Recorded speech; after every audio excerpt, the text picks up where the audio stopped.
যাত্রাবাড়ির city পল্লীতে অভিযান চালিয়ে ১৫ জন মাদক সেবীকে আটক করেছে গোয়েন্দা পুলিশ। এই সময় মাদক সেবনের বিভিন্ন সরঞ্জামাদি জব্দ করেছে তারা। এদিকে অভিযানের সময় উত্তপ্ত হয়ে ওঠে সিটি পল্লীর পরিবেশ। আরও জানাচ্ছেন নিবিড় সাহা।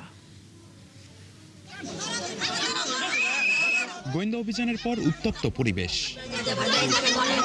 বৃহস্পতিবার সন্ধ্যার পর যাত্রাবাড়ির সিটিপল্লী এলাকায় অভিযান চালায় গোয়েন্দা পুলিশের ওয়ারি বিভাগ।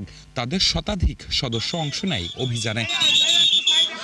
এ সময় আটক করা হয় বেশ কয়েকজনকে, জব্দ করা হয় মাদক সেবনের সরঞ্জামাদি। পুলিশ বলছে তারা সবাই মাদক সেবী। ৩৪, ৩৫ সানবিট ১ চামচে ৩০+ বাসন পরিষ্কার। 15 জনকে অ্যারেস্ট করেছে। এখন পর্যন্ত যা জানা গেছে সবাই আসলে মাদক সেবী। এখানে নিয়মিত তারা মাদকের আসর বসায় এবং এখানে মাদক সেবন করে। এটা নিরাপদ জায়গা মনে করে আমরা এখানে নিয়মিত অভিযান অব্যাহত রাখবো। এদিকে অভিযানের সময় পুলিশের ওপর চড়াও হয় স্থানীয়রা। তাদের দাবি, আটক বেশিরভাগই মাদকের সঙ্গে যুক্ত নন।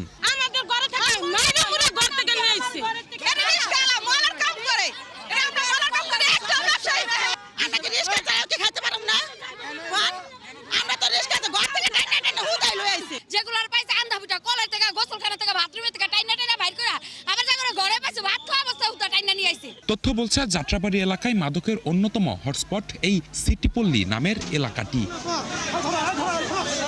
নিবিড় সাহা, ৭১, ঢাকা।